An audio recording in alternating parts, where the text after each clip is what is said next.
Hare Krishna. In the Chaitanya Bhagavat it is written, Prithivite ache jata nagaradi gram, sarvatra prachar hoibe mor naam. Lord Chaitanya Mahaprabhu declared that in every town and village on this earth, the holy name of the Lord will be sung. Nearly 500 years later, this divine prophecy was fulfilled when in the most distinguished disciple of Srila Bhaktisiddhanta Saraswati Thakur, His Divine Grace A.C. Bhaktivedanta Swami Prabhupada, the embodiment of Krishna's mercy, sailed on a cargo ship to America at the age of 69. In New York, Srila Prabhupada established the International Society for Krishna Consciousness, ISKCON. In just 10 short years, he circled the globe 14 times, spreading Harinam Sankirtan, the congregational chanting of the holy names, in nearly every major city on the planet. This was nothing short of a divine miracle. Through Srila Prabhupada, revolutions took place in many fields: the writing and publication of spiritual literature, the promotion of Krishna conscious art, and the wide distribution of sanctified Krishna Prasadam. As a result, the holy name of the Lord Hare Krishna has now reached the homes and hearts of people all over the world. But a question arises: how was all this possible? How could a single elderly man in his advanced age cross the ocean and bring about a spiritual revolution that transcended race, culture, language, wealth, and class, uniting people from all walks of life under one banner of devotion to Lord Krishna? What was that special quality or divine power that made Srila Prabhupada capable of accomplishing what seemed impossible? Who could better answer this than Srila Prabhupada himself? When asked about his greatness, Srila Prabhupada humbly replied, "I have no qualification. My only qualification is that I simply tried to follow the order of my spiritual master." In this material world, the results of any work depend on various causes and conditions. But in the spiritual world, there is only one cause: mercy. The mercy of one spiritual master, which is indeed the mercy of Krishna himself. It seems that Srila Prabhupada was able to perform such miracles only because he received the complete mercy of his Guru, Srila Bhaktisiddhanta Saraswati Thakur. Now another question arises: why did Srila Bhaktisiddhanta Saraswati Thakur bestow all his mercy upon Srila Prabhupada alone? He had many disciples, sannyasis, brahmacharis, and householders, all of whom were highly qualified, spiritually learned, and deeply devoted. Srila Bhaktisiddhanta Saraswati Thakur had established 64 Gaudiya Maths across India to revive and spread the Gaudiya Vaishnava tradition. Many of his disciples, sannyasis, and brahmacharis had completely dedicated their lives in his service. They were great scholars and preachers, unmatched in their understanding of spiritual philosophy. They also played a major role in refuting and defeating impersonalist philosophy throughout India. Whereas Srila A.C. Bhaktivedanta Swami Prabhupada was a householder, he had his own business and family. He never stayed in an ashram. He himself admitted that he had very little personal association with his Guru Maharaj, perhaps only 4 or 5 times in his life. Yet it was he who became the true successor and inheritor of the spiritual legacy of the Gaudiya Vaishnava tradition. It was he who received the complete mercy of his Guru and fulfilled the prophecy of Lord Chaitanya Mahaprabhu. Such is the power of Guru Bhakti, faithful, unflinching obedience to the order of the spiritual master. Srila Prabhupada did not rely on his ability, intelligence, or learning. He simply held fast to the lotus feet of his Guru's instruction, and that single-hearted obedience drew upon him the full, causeless mercy of his spiritual master, which made the impossible possible. This is indeed the most important question. What was that unique quality in Srila Bhaktivedanta Swami Prabhupada that made him the sole recipient of the full mercy of his spiritual master and of the entire disciplic succession? Did Srila Prabhupada himself answer this question? Not exactly, because a pure devotee never considers himself qualified. He always thinks of himself as most fallen and unworthy. never seeing any good quality in himself? The answer to this question has been beautifully revealed by Srila Bhaktivedanta Swami Maharaj, who explained why Srila Bhaktisiddhanta Saraswati Thakur chose Srila Prabhupada as his true successor, why he transferred his full mercy and divine potency unto Srila Prabhupada's heart.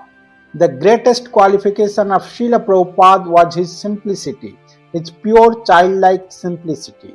Among all the qualifications required to become a Vaishnava, the most essential one is a simple heart.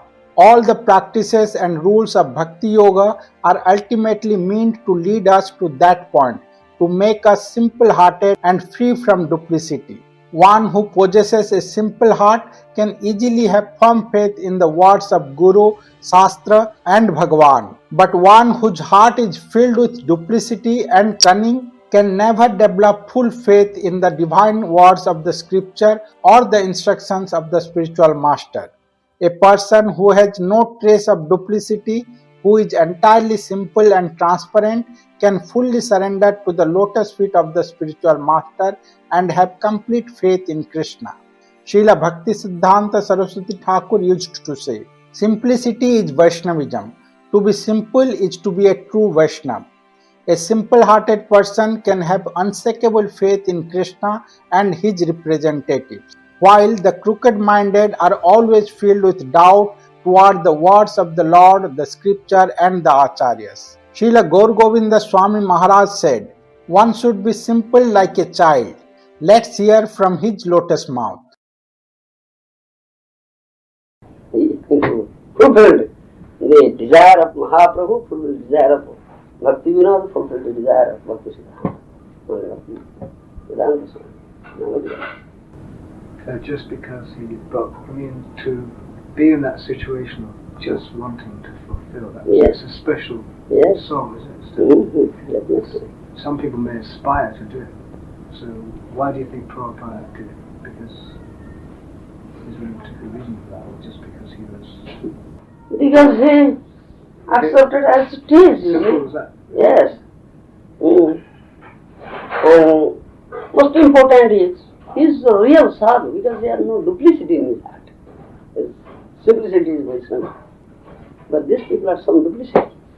Yes, that is always a reason. Yes. Then Bhaktisiddhanta Saraswati Goswami stresses on this point. Simplicity is Vaishnavism. Solta hi Vaishnava. The one who is a real Vaishnava sadhu is simple as a child. You see, the little child, so simple, you see, so simple as a child. And it is better to remain in the species of birds, beasts, reptiles, aquatics, lower species.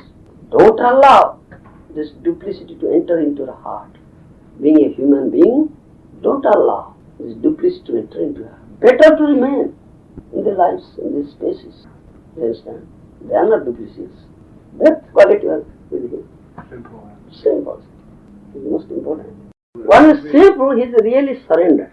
And he is protected by Krishna. You understand? If you are really surrendered, you are naturally a Vaishnava. It's natural quality of Vaishnava. You are naturally a Vaishnava. And you are really surrendered. And he is protected by Krishna. Nobody can do any harm to him. So simplicity is Vaishnava. So that quality my Guru Maharaj had. So he got everything.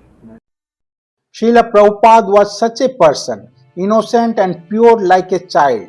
Therefore, when he met his spiritual master Srila Bhaktisiddhanta Saraswati Thakur for the first time and heard his divine instructions, he immediately accepted him as his eternal spiritual master within his heart. When Srila Saraswati Thakur told him, "Preach the message of Sri Chaitanya Mahaprabhu in the Western world," Srila Prabhupada took those words as his life and soul. He made that single instruction the sole mission of his existence. Because of his utter simplicity and total surrender, Srila Bhaktisiddhanta Saraswati Thakur transferred all his mercy and his spiritual power into the heart of Srila A.C. Bhaktivedanta Swami Prabhupada.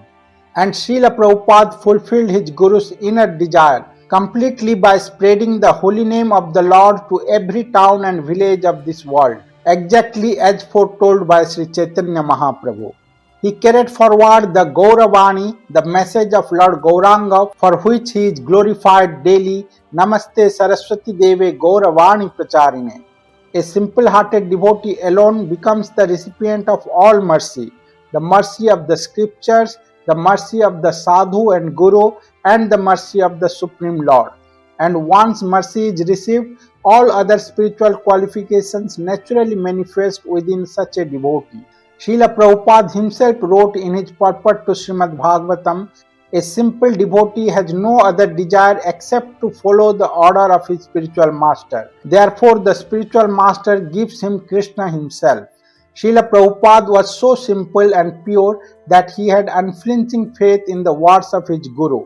Apart from his guru's instruction, he neither desired to hear nor to remember anything else. Though Maya's work is to constantly tempt us with wealth, fame, honor, and prestige, a simple-hearted devotee remains steadfast because he is protected by the mercy of his spiritual master.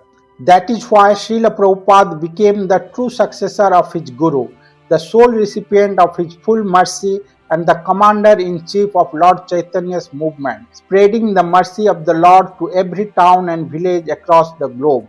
The lives of our Acharyas are living examples for all who wish to walk the path of devotion. If we truly want to become Vaishnavas, we must learn to become simple, to throw away all duplicity from our hearts. How we can become simple? Srila Gaur-Govinda Swami Maharaj answered, we have to associate with those who are simple. By associating with and hearing from sadhu who are simplicity personified, we will be able to develop such simplicity in our heart. When simplicity enters our heart, Vaishnavism will naturally blossom within us. Srila Prabhupada Ji Maharaj ki jai. Srila Bhaktisiddhanta Saraswati Thakur Srila Prabhupada ki jai. Srila Gaur Govinda Swami Maharaj